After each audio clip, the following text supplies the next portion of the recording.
So the defenders of democracy are out defending democracy again. They're telling you it's really, really dangerous, and anyone would get to see the thousands of hours of surveillance footage from January 6th, which has been hidden from the public for 2 years, as a tiny group of people gets to make up stories about what happened that day and change the country on the basis of those stories. And we respectfully disagree. We think people should, in a democracy, be allowed to see what their government is doing and get as much evidence as they can. And it turns out the public agrees. That was Fox News ghoul Tucker Carlson, shortly before releasing more confidential footage of the January 6th attack on the Capitol. But how Tucker got those tapes has created quite a scandal in Washington, leading even some Republicans to condemn his tactics. Over how Chansley got into the Capitol building. But according to our review of the internal surveillance video, it is very clear what happened once he got inside. Virtually every moment of his time inside the Capitol was caught on tape. The tapes show that Capitol Police never stopped Jacob Chansley. They helped him. They acted as his tour guides. Here's video of Chansley in the Senate chamber. Capitol Police officers take him to multiple entrances and even try to open locked doors for him. Now, Tucker's goal is simple. He's trying to convince you that January 6th was just a big conspiracy, that the police were in on it, that the rioters were just unarmed tourists walking the halls of Congress. That isn't true, but the truth conflicts with Tucker's preferred narrative.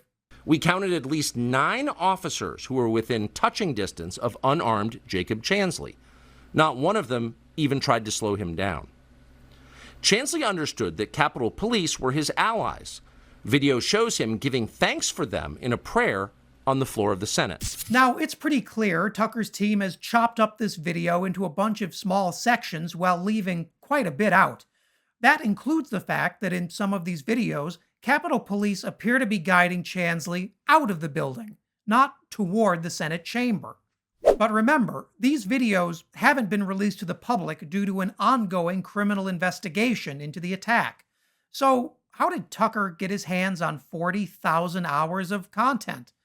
As it turns out, one of House Speaker Kevin McCarthy's first acts was to send Carlson all of the confidential videos in the House's possession. There's just there are a few big problems there. First off, McCarthy didn't actually check with the Capitol Police to see if it was even legal for him to share those videos. Now the Capitol Police are saying McCarthy's actions actually make the situation worse. Tucker is using the videos that he has to falsely argue that the January 6th attack was actually one where the police overreacted. That was too much for Senate Minority Leader Mitch McConnell, who let the public know what he thinks about Tucker's mind games.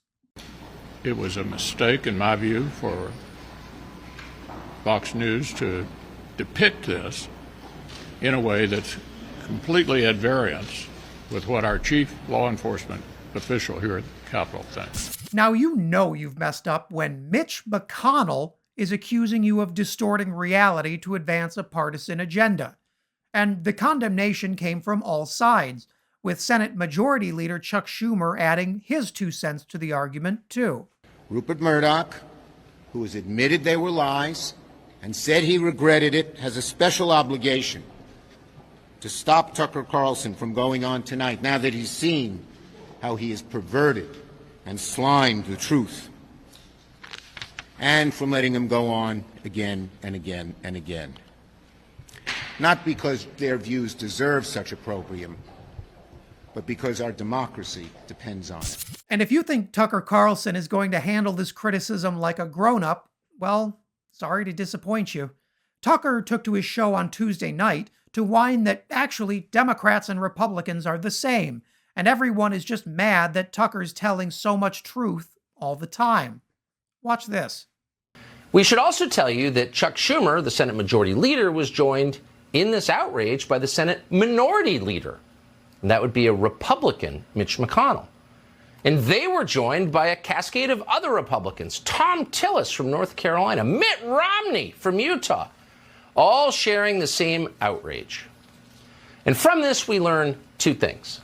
One, you're getting close to what they really care about. And you have to ask yourself, why? Why is it so important?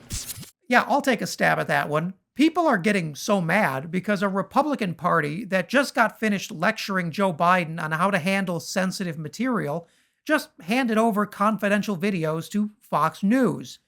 Maybe Tucker would understand this better if all those files were on Hunter Biden's laptop. But Schumer had more to say, and it was something Tucker didn't have the stomach to share on his show.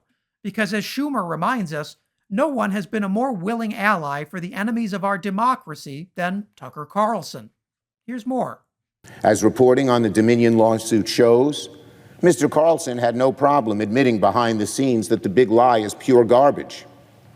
When Sidney Powell went on the air to push the stolen election narrative, Mr. Carlson told fellow anchor Laura Ingraham that Sidney Powell is lying. His words by the deposition. Mr. Carlson's own producer texted him that, quote, "I don't think there is evidence of voter fraud that swung the election." They know full well they've been lying.